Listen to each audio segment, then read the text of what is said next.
출애굽기 51강 광야와 영광이란 제목으로 출애굽기 51강 본문은 출애굽기 16장 4절에서 10절까지 출애굽기 16장 4절에서 10절까지 한 절씩 교독을 하겠습니다. 그때에 여호와께서 모세에게 이르시되 보라 내가 너희를 위하여 하늘에서 양식을 비같이 내리리니 백성이 나가서 일용할 것을 날마다 거둘 것이라. 이같이 하여 그들이 내 율법을 준행하나 아니하나 내가 시험하리라. 여섯째 날은 그 거둔 것을 준비할지니 날마다 거둔 것의 갑절이 되리라. 모세와 아론이 온 이스라엘 자손에게 이르되 저녁이 되면 너희가 여호와께서 너희를 애굽 땅에서 인도하여 내셨음을 알 것이요 아침에는 너희가 여호와의 영광을 보리니 이는 여호와께서 너희가 자기를 향하여 원망함을 듣으셨습니다. 우리가 누구에게 너희가 우리에게 대하여 원망하느냐. 모세가 또 이르되 여호와께서 저녁에는 너희에게 고기를 주어 먹이시고 아침에는 떡으로 배 불리시리니 이는 여호와께서 자기를 향하여 너희가 원망하는 그 말을 들으셨습니다. 우리가 누구냐 너희의 원망은 우리를 향하여 함이 아니요 여호와를 향하여 함이로다. 모세가 또 아론에게 이르되 이스라엘 자손의 온 회중에게 말하기를 여호와께 가까이 나아오라. 여호와께서 너희의 원망함을 들으셨느니라 하라. 같이 아론이 이스라엘 자손의 온 회중에게 말하되 그들이 광야를 바라보니 여호와의 영광이 구름 속에 나타나더라. 아멘. 4절에 보시면 하늘에서 양식을 비같이 내리리니 일용할 것을 날마다 거둘 것이라. 일용할 것을 날마다 거둔다 이 말은 하루 먹을 거 주신다 이 말이죠. 딱 하루 먹을 거를 거두게 하십니다. 이스라엘 자손 전체를 하나님께서 졸지에 일용직 노동자로 만든 그런 것 같아요. 근데 날마다 나가서 이제 거두는 수고만 하면 먹을 수 있는 그런 양식인데 이게 어떨 것 같아요? 우리 사람이 하루 벌어서 하루 산다. 이게 편안해요? 불안해요? 불안합니다. 혹시 못 버는 날이 있으면 어쩌라는 거죠. 그러니까 우리는 하나님께서 우리를 하루하루 살게 하신다는 믿음이 없기 때문에 따로 모읍니다. 좀 챙겨놔야 마음이 든든해요. 미래는 불확실하기 때문에. 그리고 우리가 알기로 하나님이 좀 변덕이 심하신 것 같거든요. 그래서 이 하나님께서 내일은 혹시 안 주시면 어떡하나 이런 마음이 들 수도 있고, 비록 하나님이 날 배신하더라도 나는 내가 모아둔 걸 가지고 꼭 살아남아야 되겠다. 이게 우리 인간들의 마음이거든요. 하나님보다도 내 자신을 더 믿는 거죠. 마태복음 6장 26절에 보면 공중의 새를 보라. 심지도 않고 거두지도 않고 창고에 모아들이지도 아니하되 너희 하늘 아버지께서 기르시나니 너희들은 이것들보다 귀하지 아니하냐. 새들이 내일 걱정을 합니까? 안 하죠. 내일 걱정을 했으면 창고를 짓고 모아들였을 거예요. 그러니까 날마다 나가서 날아다니면서 하루 먹을 거를 찾아서 먹고 나면 살고, 또 먹을 게 없는 날은 굶고, 만약에 가뭄이 들어서 계속 먹을 게 없다, 아무리 날아다니면서 찾아도 없다, 그럼 어떻게 해요? 그럼 죽죠. 그렇게 죽는 걸 보고 참새들이 모여서 의논해가지고 야 우리 이래가 안 되겠다, 불안해서 안 되겠다, 우리 농사 짓자, 뭐 이렇게 안 하잖아, 그죠? 원래 피조물의 위치가 그래요. 당하면 당하는 대로 사는 거예요. 날마다 하나님이 기르신다라고 하니까 하루도 굶지 않고 죽지도 않게 하신다 이런 뜻은 아닙니다. 참새의 목숨도 하나님께 달렸다는 거예요. 하루하루 살려주시는 대로 살고 이제 그만 살아라 그러면 그만 살고 살리고 죽이시고 하는 것이 주님 손에 있다라고 하는 거예요. 우리도 마찬가지거든요. 그런데 우리는 그게 싫은 거예요. 내 스스로 내 운명을 개척하고 비록 하늘이 나를 배신할지라도 나는 내 삶을 스스로 개척해서 살아나간다. 이런 생각을 하잖아요. 물론 믿음이 있다고 해서 방구석에 앉아서 가만히 있으면 하나님 먹을 걸 주신다 이렇게 생각하시면 안 되고 날마다 일용할 것을 구하러 나가시는 건 해야 돼요. 오늘 말씀도 그렇잖아요. 광야라고 할지라도 하나님이 하시는 일은 하늘에서 양식을 비같이 내린다. 너희들은 나가서 날마다 일용할 것을 거두라. 이렇게. 그러면 날마다 먹고 사는 것이 지금 이게 왜 이렇게 하시냐면 광야라고 하는 굉장히 단순한 공간에 나가서 모든 걸 배제하고 너희들이 뭐 때문에 사느냐를 지금 보이시는 거예요. 아주 단순한 딱 시킨 겁니다. 하늘에서 이제 양식을 비같이 내려주시는데 이게 전제돼야 되죠. 사람이 자기가 나가서 거두는 수고를 해서 먹고 사는 게 아니고 만약에 하나님께서 안 내려주시면 어떻게 됩니까? 아무리 나가도 없는 거잖아요. 그런데 이게 방식은 달라도 오늘날 우리들 사는 거랑 똑같습니다. 여러분들이 직장 나가서 일을 하든 농사를 짓든 무엇을 하든지 간에 하나님께서 계속 먹을 걸 주신다는 거예요. 어부가 바다에 나가서 아무리 그물을 던지고 해도 하나님께서 물고기를 기르지 않으신다면 없는 겁니다. 수산물이. 그러니까 그 물고기를 누가 다 먹이시고 기르시냐면 하나님이 그러시거든요. 거두는 수고만 인간이 하는 거예요. 자, 그런데 이제 우리가 이 말씀을 읽으면서 느낌이 어떠냐면 참 하나님이 먹을 거 가지고 먹을 거 가지고 내 율법을 준행하나 아니하나 시험하리라. 꼭 그 먹는 거 가지고 먹을 걸 줬다가 안 줬다 이러면서 나도 그러는데. 집에서 자식들한테 그렇게 해요. 먹을 걸 줬다 안 줬다 하면서 이제 내 말 잘 듣나 안 듣나. 잘 들으면 맛있는 거 해주고 말 안 들으면 나가라. 말 안 들으면 나가라 굶어라 뭐 이렇게. 무슨 먹을 거 가지고 꼭 똥기 훈련시키는 듯한 그런 뉘앙스가 느껴지기도 하는데, 그런데 이 광야 코스가 하나님께서 사람들로 하여금 하나님 말씀 잘 듣는 사람, 그 말씀 잘 지키고 사는 사람을 만들어내는 그런 훈련 과정이 아닙니다. 이 광야의 삶의 목적이 뭐냐면 그게 이제 10절에 있어요. 10절에 보시면 아론이 이스라엘 자손의 온 회중에게 말하며 그들이 광야를 바라보니 뭐가 보입니까? 광야를 바라보니 여호와의 영광이 구름 속에 나타나더라. 그렇게 되어 있죠. 여호와의 영광. 광야를 바라보니까 여호와의 영광이 나타나더라. 이렇게 되어 있어요.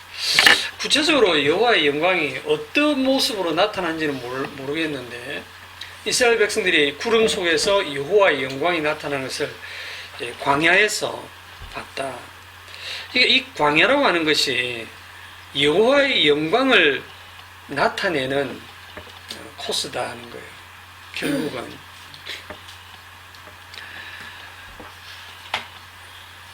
여호와의 영광이 뭔데 먹고 사는 것보다 중요하냐. 우리는 영광을 보여주든 영화를 보여주든 일단 먹여주시면서 보여주시든지 먹여주시긴 합니다. 그죠? 이스라엘 자손들이 아마 그럴 거예요. 내가 무슨 영화를 볼 기라고 못에 따라 나오면 그에 대한 대답이 뭡니까? 여호와의 영광을 보려고 나온 거예요. 지난주에 이 광야 코스가 어떤 코스를 했습니까? 딱 한마디로 줄였어요. 네? 그렇죠. 기억하시네, 우리 김승희 집사님이. 이 광야 코스는 죽여주는 코스가 있습니다. 죽여주는 코스. 야, 죽인다. 말만 그게 하고 진짜 죽이시는 코스거든요. 그런데 이게 이제 육을 죽이시는 코스고, 이렇게 육을 죽이시는 것이 치료하는 여호와라는 거고요. 치료하는 과정이고요. 이게 여호와의 영광입니다. 제가 여호와의 영광을 이렇게 죽여주는 걸로 풀이하면 너무나 억지같이 들리시겠지만, 이제 그걸 오늘 성경으로 풀어드리겠습니다. 이사야서를 봐야 되는데, 가기 전에 먼저 마태복음을 보겠습니다. 그 이사야서를 인용한 마태복음을, 왜냐하면 왔다 갔다 하기가 좀 불편하니까. 마태복음 3장을 보겠습니다.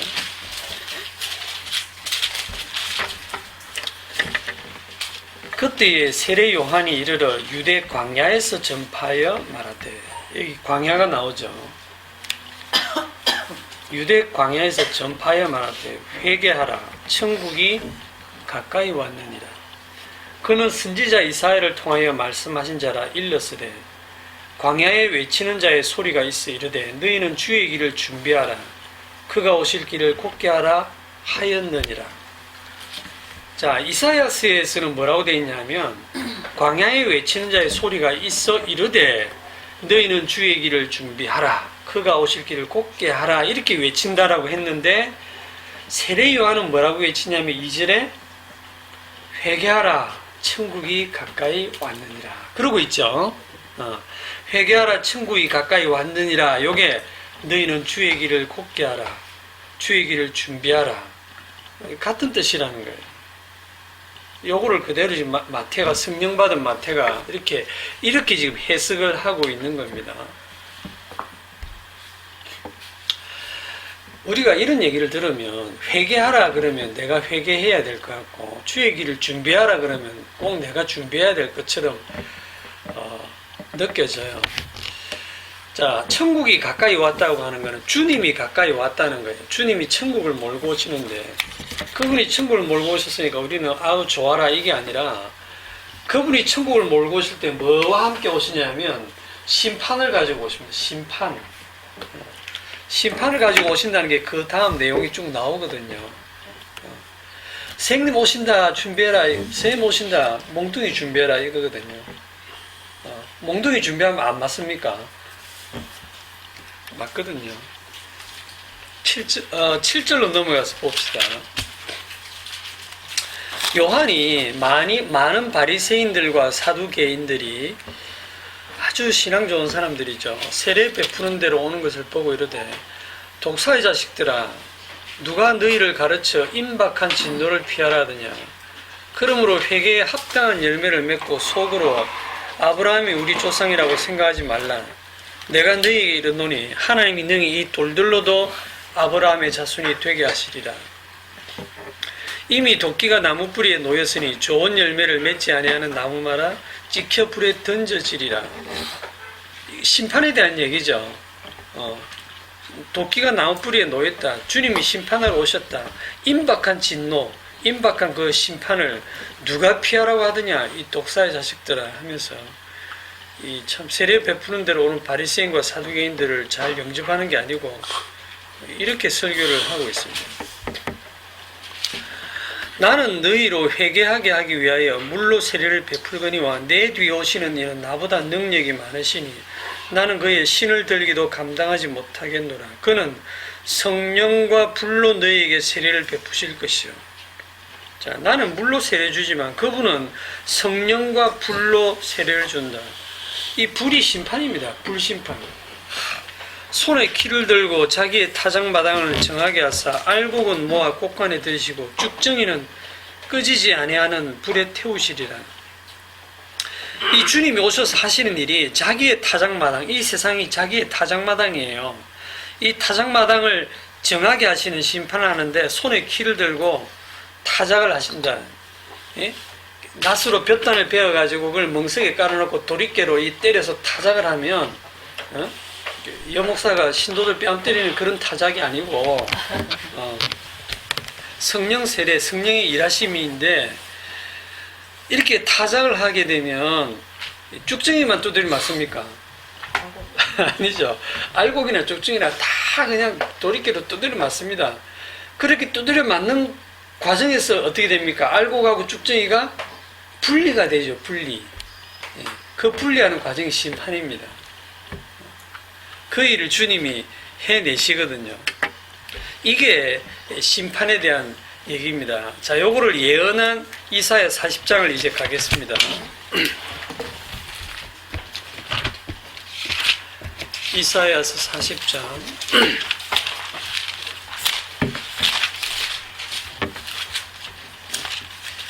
3절에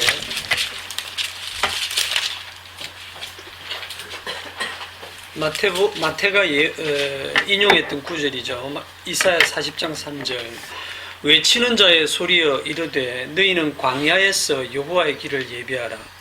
사막에서 우리 하나님의 대로를 평탄하게 하라. 골짜기마다 또두어지며 산마다 언덕마다 낮아지며 고르지 아니한 곳이 평탄하게 되며 험한 곳이 평지가 될 것이요. 5절에 여호와의 영광이 나타나고 모든 육체가 그것을 함께 보리라. 이는 여호와의 입이 말씀하셨느니라. 여기 지금 광야가 나오고 여호와의 영광이 나오죠. 맞습니까? 자, 광야에서 외치는 자의 소리가 여호와의 길을 예비하라. 사막에서 우리 하나님의 길을 평탄하게 하라. 이 광야에 이스라엘 백성들을 다 몰고 나와서 거기에서 여호와의 영광이 나타난다.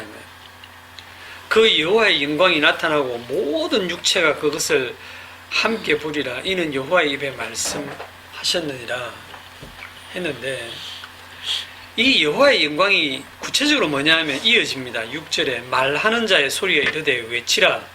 대답하되 내가 무엇이라 외치리까 하니 이르되 모든 육체는 풀이요 그의 모든 아름다움은 들의 꽃과 같으니 풀은 마르고 꽃이 시들면 여호와의 기운이 그 위에 불미라. 이 백성은 실로 풀이로다. 풀은 마르고 꽃은 시들아 우리 하나님의 말씀은 영원히 서리라 하라. 자, 영광의 그 내용이 뭡니까? 여호와의 영광의 내용이 모든 육체는 풀이요 그의 모든 아름다움은, 이게 이제 베드로 전서로 또 가면 이걸 또 인용을 했거든요. 베드로 전서 1장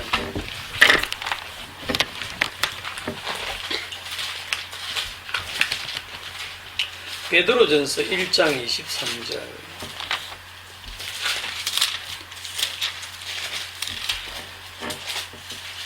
베드로전서 1장 23절. 너희가 거듭난 것은 썩어질 씨로 된 것이 아니요 썩지 아니할 씨로 된 것이니 살아있고 항상 있는 하나님의 말씀으로 되었느니라. 그러므로 모든 육체는 풀과 같고 그 모든 영광은 풀의 꽃과 같으니 풀은 마르고 꽃은 떨어지되 오직 주의 말씀은 세세토록 있도다 하였으니 너에게 전한 복음이 곧 이 말씀이니라. 복음이 한자 말인데 우리말로 번역하면 복된 소리, 기쁜 소식, 뭐 그런 뜻이죠. 우리가 상식적으로 생각하는 기쁜 소식은 예수 믿으면 잘 된다는 겁니다. 뭐가 잘 되느냐? 내 몸이 잘 되고 강건하고 들어가도 복을 받고 나가도 복을 받고 이 땅에서 나의 모든 병이 낫고 만사가 형통하고 하는 일마다 잘 되는 그런 복을 받는다 하는 게 우리가 상식적으로 생각하는 기쁜 소식이에요. 다들 또 그렇게 설교를 하고 있고, 그런데 복음이 그 내용이 뭐냐면 모든 육체는 풀과 같고 그 모든 영광은 풀의 꽃과 같으니 풀은 마르고 꽃은 떨어지되 풀은 더욱 푸르고 꽃은 더욱 아름답게 하시는 좋으신 하나님이라고 외치는 게 그게 복음으로 들릴 건데, 그거는 거짓 복음이고요. 정확하게는 모든 육체는 풀이고 풀은 마르고 그 영광, 그 사람들의 그 아름다움의 그 영광은 풀의 꽃과 같아서 다 떨어진다. 그게 하나님의 영광이다.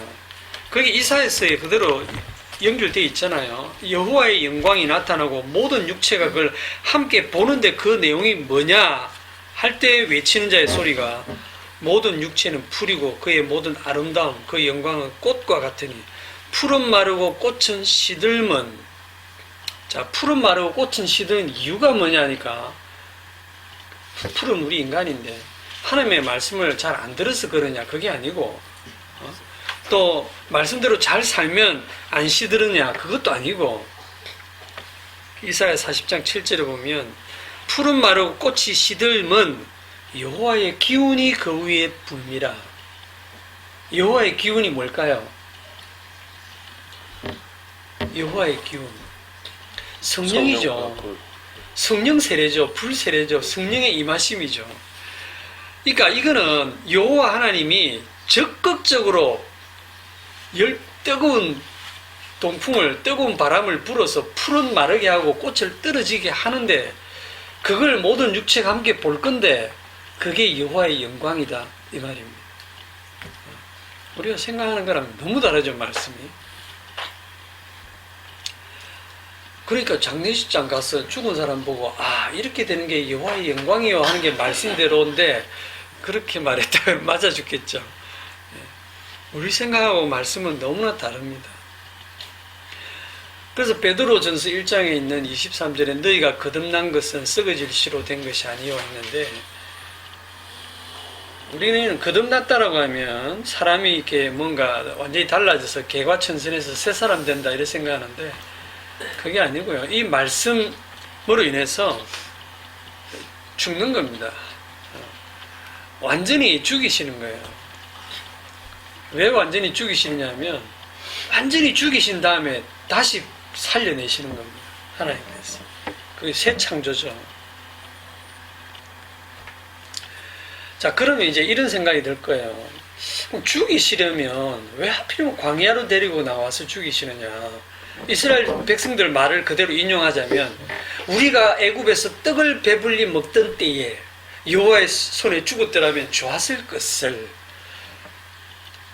기왕 죽이시려면 그때 그냥 그렇게 좀 먹고 살 때 죽이시지, 왜 광야로 데리고 나와서 이 40년 동안 뺑뺑이 돌리면서 그렇게 고생하면서 한 달 바짝 굶겨서 죽이는 것도 아니고 매일 일용할 양식을 주면서 40년 동안 살려가면서 왜 죽이시느냐 이 말이죠. 왜 그렇게 하실까요? 애굽에서 떡을 배불리 먹던 때에 여호와의 손에 죽었더라면 애굽 사람들의 죽음과 다를 바가 없어요. 이스라엘은 그냥 죽으면 안 되고 하늘에서 내려온 양식을 먹고 죽어야 됩니다. 그렇게 해서 40년을 살면서 자기들이 원망하면서 왜 불평하면서 왜 자기들이 죽어야 하는지를 알면서 죽어야 돼요, 광야에서. 근데 그렇게 죽이시는 하나님이 죽이시려고 하는 게 아니라 마침내 그들에게 복을 주시기 위해서 신명기 말씀에 의해서 죽여야 살리시죠. 그리고 이 40년간 하늘에서 내리는 양식을 먹고 살리는 이 만나를 가지고도 결국 이 모든 성경이 나를 증가하는 것이라고 하는 주님의 말씀처럼 이 모든 게 주님을 증가하기 위해서입니다. 요한복음 6장으로 가겠습니다. 요한복음 6장 47절.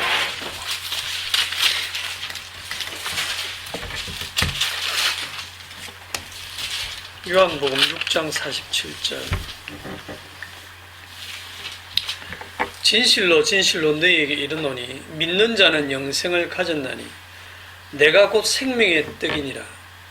너희 조상들은 광야에서 만나를 먹어서도 죽었거니와 하늘에서 기적적으로 만나를 매일 내려줘도 그거 40년 먹어도 죽었다 이 말이죠. 잘 먹으면 안 죽는 게 아니라 아무리 먹어도 결국은 죽는다는 거고요. 50절에 이는 하늘에서 내려오는 떡이니, 예수님을 얘기하는 겁니다. 예수님은 하늘에서 내려오는 떡이니 사람으로 하여금 먹고 죽지 아니하게 하는 것이니라. 나는 하늘에서 내려온 살아있는 떡이니 사람이 이 떡을 먹으면 영생하리라. 내가 줄 떡은 곧 세상의 생명을 위한 내 살이니라 하시니라. 말씀이 육신이 되어 이 땅에 오신 주님이 이 말씀을 지금 하시는데 무슨 얘기인지 못 알아듣거든요. 그래서 52절에 그러므로 유대인들이 서로 다투어 이르되 이 사람이 어찌 능히 자기 살을 우리에게 주어 먹게 하겠느냐. 그러니까 이 말씀을 문자적으로 해석하니까 도무지 이해가 안 되죠. 아니, 저 사람이 자기 살을 우리한테 주어서 어떻게 먹게 한단 말이냐. 그러니까 영생은 자기들이 말씀을 지키고 말씀대로 살아내서 영생을 얻는다라고 생각하는 이 사람들에게 예수님의 이 말은 완전히 황당한 얘기거든요. 말도 안 되는 얘기를 하시는 거예요. 그러니까 도무지 무슨 소리인지 못 알아듣는데 그거에 대해서 우리는 알죠. 아는데 예수님이 그렇게 또 친절하게 설명을 안 해주세요. 53절에 내가 진실로 진실로 너희에게 이르노니 인자의 살을 먹지 아니하고 인자의 피를 마시지 아니하면 너희 속에 생명이 없느니라. 내 살을 먹고 내 피를 마시는 자는 영생을 가졌고 마지막 날에 내가 그를 다시 살리리니 내 살은 참된 양식이요 내 피는 참된 음료로다. 점점 더 그냥 못 알아듣는 얘기만 하세요. 내 살을 먹고 내 피를 마시는 자는 내 안에 거하고 나도 그의 안에 거하나니 살아계신 아버지께서 나를 보내심에 내가 아버지로 말미암아 사는 것 같이 나를 먹는 그 사람도 나로 말미암아 살리라. 이것은 하늘에서 내려온 떡이니 조상들이 먹고도 죽은 그것과 같지 아니하여 이 떡을 먹는 자는 영원히 살리라. 자, 이 말씀을 하시니까 66절에 그때부터 그의 제자 중에서 많은 사람이 떠나가고 다시 그와 함께 다니지 아니하더라. 제자라고 하면서 따라왔던 많은 사람들이 이 말씀을 듣고 어렵다, 무슨 소리인지 모르겠다, 말도 안 된다 이러고 다 떠나갔습니다. 이게 주의 영광인지 아시겠습니까? 못 알아듣게 하세요. 그런데 예수님의 살을 먹고 예수님의 피를 마신다는 게 무슨 뜻입니까? 60절에 제자 중 여럿이 듣고 말하되 이 말씀은 어렵도다.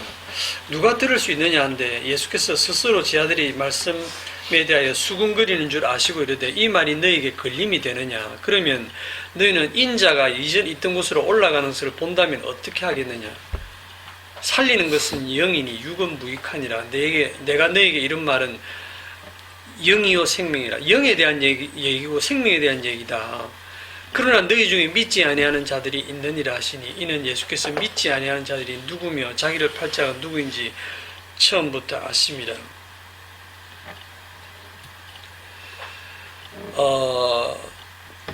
이게 무슨 얘기입니까? 예수님의 살을 먹고 예수님의 피를 마신다는 게 무슨 뜻이죠? 자기 몸을 내어주시는 거죠. 십자가에 내어주시는. 그게 이제 56절에 보면 내 살을 먹고 내 피를 마시는 자는 내 안에 거하고 나도 그의 안에 거한다.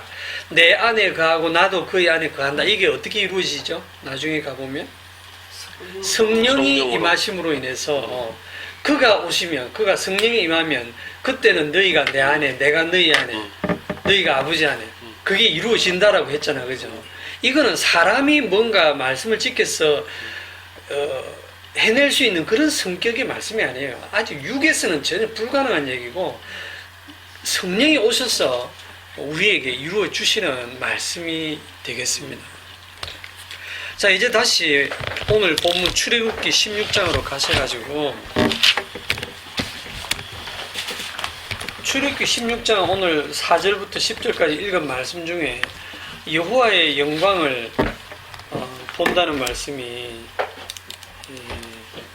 두 군데 있어요. 7절에 아침에는 너희가 여호와의 영광을 보리니 10절에 그들이 광야를 보니 여호와의 영광이 구름 속에 나타나더라. 그리고 이 여호와의 영광이 이사야서에 따르면 모든 육체가 여호와의 영광을 보는데 그게 곧 풀은 마르고 꽃은 떨어지는 일이다라고 했어요.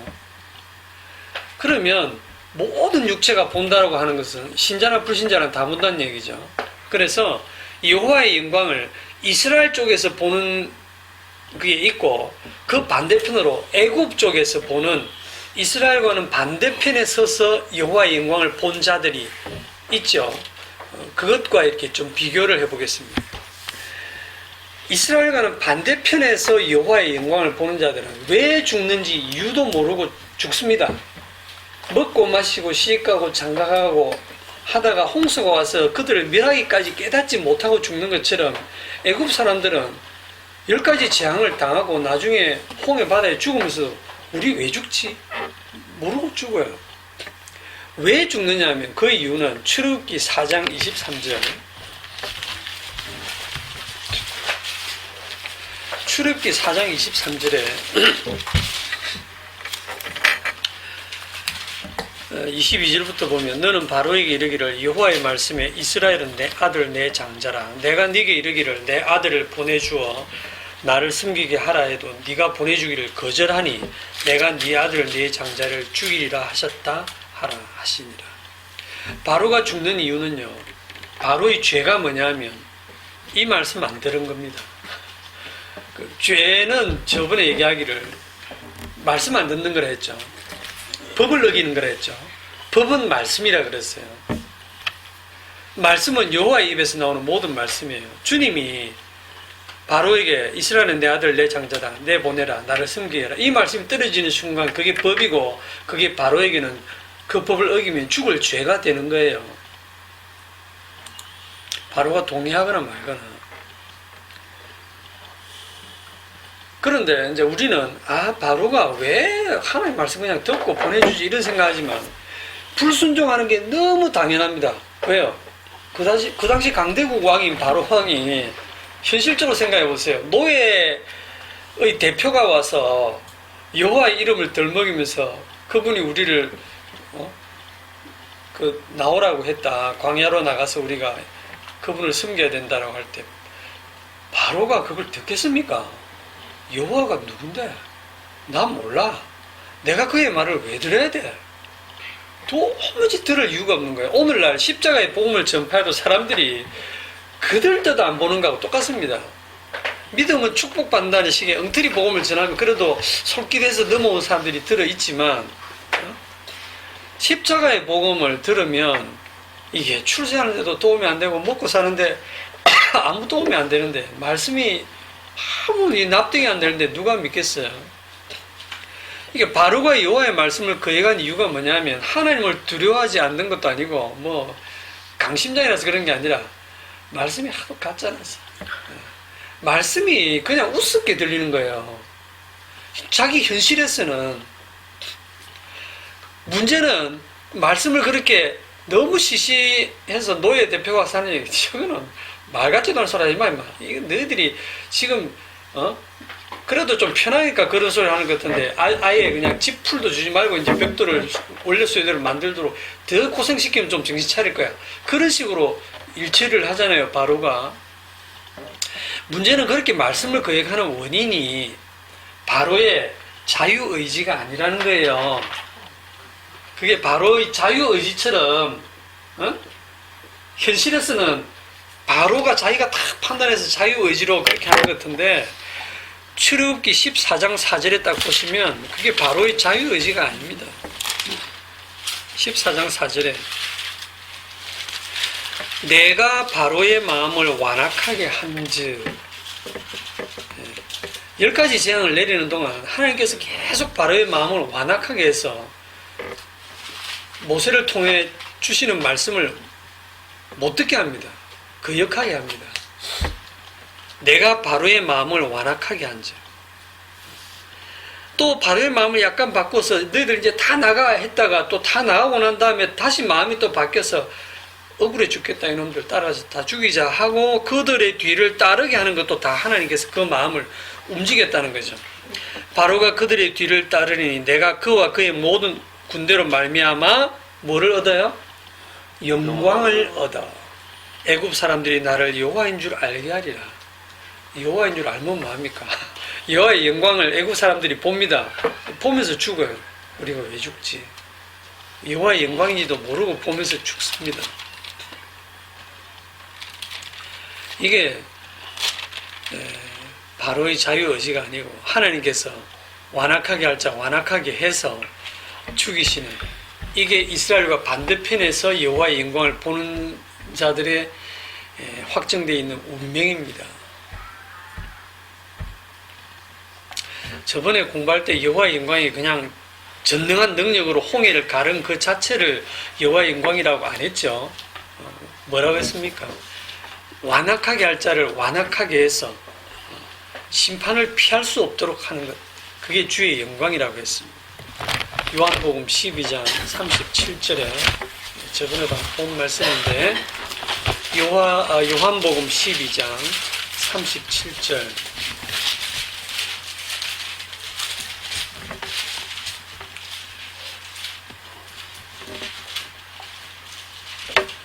이렇게 많은 표적을 그들 앞에서 행하셨으나 그를 믿지 아니하니 이는 선지자 이사야의 말씀을 이루려 하심이라 이르되 주여 우리에게 들은 바를 누가 믿었으며 주의 팔이 누구에게 나타났나이까. 이사야 53장에 나오죠. 누가 믿었으며 할 때 이 말은 아무도 안 믿었다 이 말이죠. 그런데 왜 못 믿었냐니까 39절에 그들이 능히 믿지 못한 것은 이 때문이니 곧 이사야가 다시 일렀을 때 그들의 눈을 멀게 하시고 그들의 마음을 완고하게 하셨으니 이는 그들이 그들로 하여금 눈으로 보고 마음으로 깨닫고 돌이켜 내게 고침을 받지 못하게 하려 함이라 하였습니다.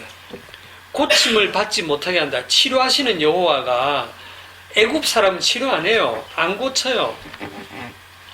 그들로 고침을 못 받게 정해 놓으셨어요. 여호와의 영광을 보는데 이스라엘과는 반대편에서 보게 하시는 거예요. 41절 이사야가 이렇게 말한 것은 주의 영광을 보고 주를 가리켜 말한 것이라.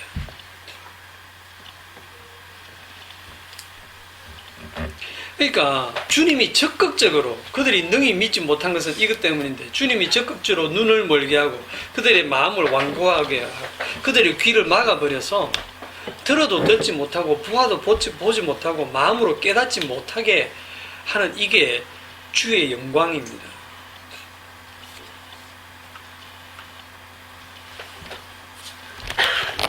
그러면 이제 그 애굽 사람 편 말고 이제 그 주님께 사랑을 받는 내가 야곱은 사랑하고 에서를 미워하였다는 말씀에 따라서 사랑받는 야곱 쪽에서 보는 주님의 영광, 그거는 홍해를 지나와서 광야로 데리고 와서 광야에서 여호와의 영광을 보잖아요. 여호와의 영광을 보는 게 굉장히 좋을 것 같지만 그 내용이 뭐다?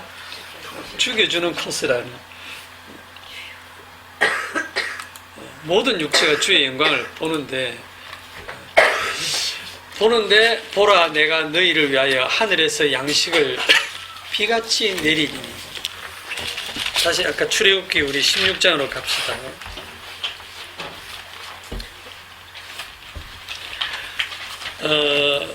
4절에 그때에 그랬어요. 그때가 언제입니까? 그때 이스라엘 장소이 원망할 때. 그렇죠. 원망할 때입니다. 다 원망할 그때까지 주님이 기다리셨다가 원망할 그때에 하늘에서, 여러분 우리 생각 같으면 이것들이 막 원망을 하면 하늘에서 불이 섞인 우박이 떨어져야 되는 거 아니에요? 얼마 전에 어떤 동네는요 원망하고 그런 것도 없이 그냥 잘 사는데 하늘에서 불이 섞인 우박이 떨어졌어요. 거기가 애굽 땅입니다. 그런데 지금 광야에 나왔는데 이스라엘 백성들이 막 원망 불평을 하고 막 하나님께 원망을 하는데 하나님이 보라 내가 하늘에서 양식을 비같이 내리리니 이러고 계신 거예요. 완전히 다르죠 대우가. 근데 이게 좀 수긍이 잘 안 되는 게 보세요.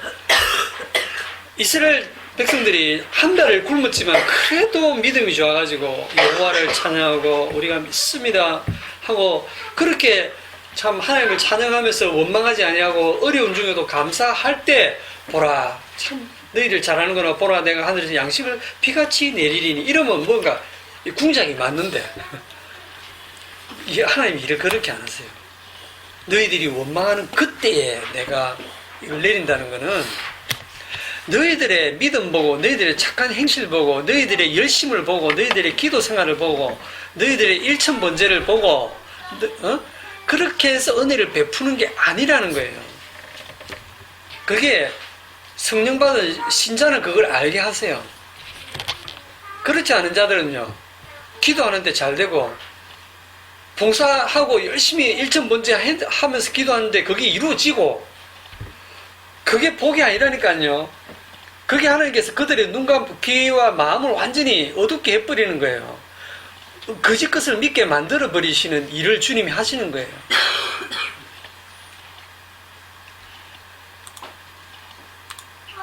오늘 본문에 보면 계속 반복되는 문장이 있습니다. 3번이나 반복되는데 뭘까요? 3번이나 반복되는데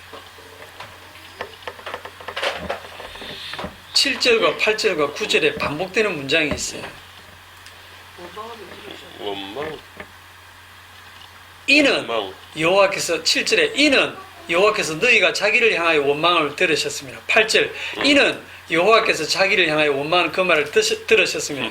9절에도 여호와께서 너희의 원망함을 들으셨습니다. 뭐 똑같은 말을 지금 3번이나 반복을 하고 있어요. 3번이나. 이는 뭐 잘했다고? 너희들이 원망하는 말을 들으셨다. 그걸 지금 계속 강조하는 것은 우리가 누군데 너희들이 우리를 원망하냐? 이거 우리 원망하는 거 아니거든. 너희들이 여호와를 원망한 거야. 여호와께서 너희들이 하는 원망을 들으셨다. 이제 각오해라. 이제 하늘에서 우박이 비같이 쏟아질 거야. 이렇게 안 하고 하늘에서 양식이 비같이 내리리니. 그러면서 저녁에는 고기를 주어 먹이시고 아침에는 떡으로 배불리시고 저녁에는 너희가 여호와께서 애굽 땅에서 인도하여 내셨음을 알 것이고 아침에는 여호와의 영광을 보리니. 이게 전부 같은 얘기거든요. 이러면 어떤 생각이 드냐면, 이건 뭐 상황이 이럴 줄 알았으면 진작 참지 말고 진작 원망할 걸 그랬네? 라는 생각이 들 정도로. 한 달 동안 그러지 말고, 한 일주일 하고 원망했으면 일주일 만에 양식이 내려왔을 거잖아. 그러니까 이스라엘의 행위와 하나님의 대응이 우리의 선악 개념으로는 안 맞습니다. 하나님은 우리의 선악 행위로 우리를 대하시는 게 아니에요.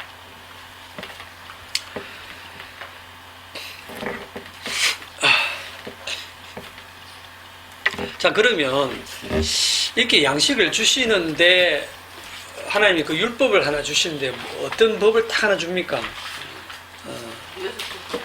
여섯째 날에는 너희들이 양식을 준비해라. 일곱째 날에는 나가면 없다.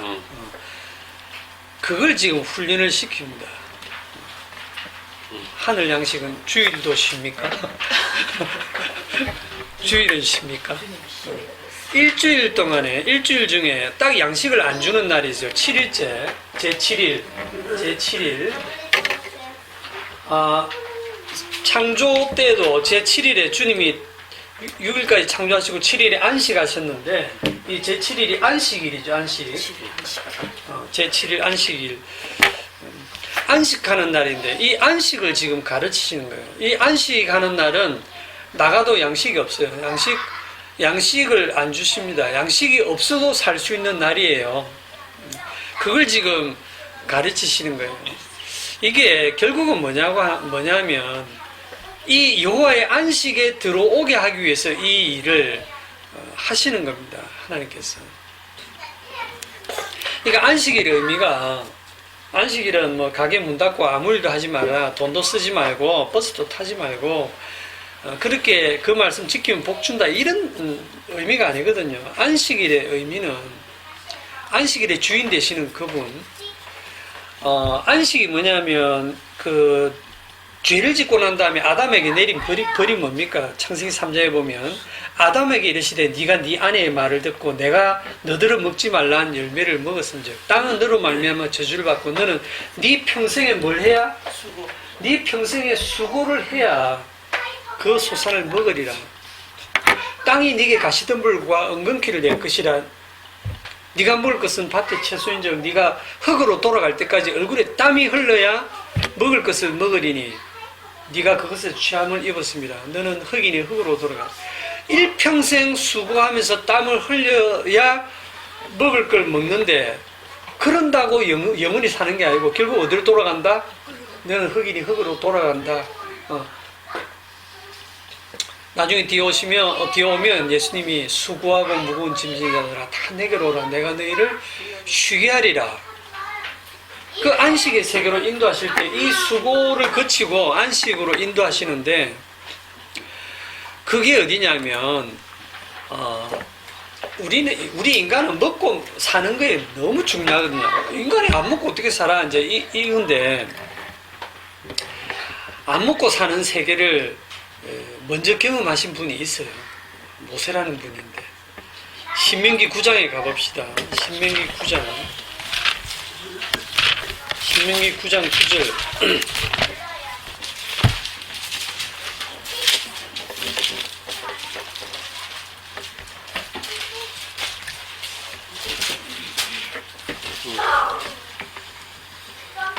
신명기 9장 9절 그때 내가 돌판들 곧 여호와께서 너희와 세우신 언약의 돌판들을 받으려고 산에 올라가서 40주 40야를 산에 머물며 떡도 먹지 아니하고 물도 마시지 아니하였더니 이걸 보고 이제 40일 금식기도 하고 뭐 흉내 내는 사람들이 있는데 40일간 물도 안 먹어보세요. 죽지. 안 먹고 40일 굶주리는 거는 그런 대로 견디는 사람이 있는데 40일 물 없으면 안 됩니다. 그렇죠? 잠이나 제대로 잤겠습니까? 여기 하나님과 함께 있는데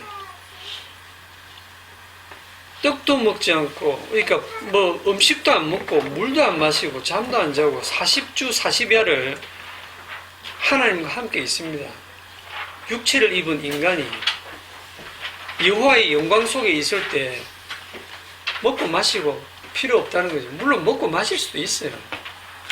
마셔도 되고 안 먹어도 되고 안 먹어도 되는 그런 세계 속에 모세가 있었습니다. 그 주님의 영광 속에 그 모세가 있는 그곳으로 모든 백성들을 사실은 인도하고 싶어 하시는 거예요. 그게 최종적으로 주님의 영광입니다. 십자가 속에는 이 땅에서 우리가 누리는 영광은 없어요. 우리가 보는 영광은 푸른 마르고 꽃은 시드나 우리 주의 말씀은 세세토록 있도다. 아멘. 우리가 풀이라 그랬잖아요. 우리 풀도 마르고 우리가 누리는 그 아름다움과 그 영광도 다 떨어지고 그걸 받아들이시고 그렇게 주님께서 우리를 죽여가실 때 광야에서 그렇게 우리의 인생 자체가 광야의 삶이거든요. 그런 삶을 사시고 광야에서 여러분들께 할 일은 원망하고 불평하고 짜증내고 그렇게 사시다가 죽는 거예요. 그러면 그 말씀의 약속대로 이 복음 안에서 죽는 자들, 주 안에서 죽는 자들이 복이 있고 마지막 날에 내가 그를 다시 살리리라는 그 말씀만, 천지는 없어져도 그 말씀만 남아서 우리를 다시 살려내셔서 주님의 안식의 세계로 인도하시는 것입니다. 오늘 여기까지 하겠습니다. 기도합시다. 주님, 광야의 삶이 무엇인지, 광야에서 여호와의 영광을 본다는 의미가 무엇인지를 오늘 말씀을 통해서 보았습니다. 우리가 이 땅을 살아가는 우리 육신의 삶이 이스라엘이 걸어갔던 광야의 삶인 것을 알게 하시고 그 삶 속에서 우리가 늘 원망하고 불평하는 가운데 우리의 본질을 보게 하시고 우리가 왜 죽어 마땅한지 이 혈과 육이 왜 하나님의 나라에 들어갈 수 없는지를 깊이 깨달아 알게 하시고 이런 자들에게 안식의 세계로 인도하시고 영생을 주기 위해서 십자가에서 피 흘리신 주님의 그 공로와 그 은혜를 바라보고 그 약속 안에서 우리의 남은 인생을 감사하면서 살아가게 하옵소서. 예수님의 이름으로 기도합니다. 아멘. 수고하셨습니다.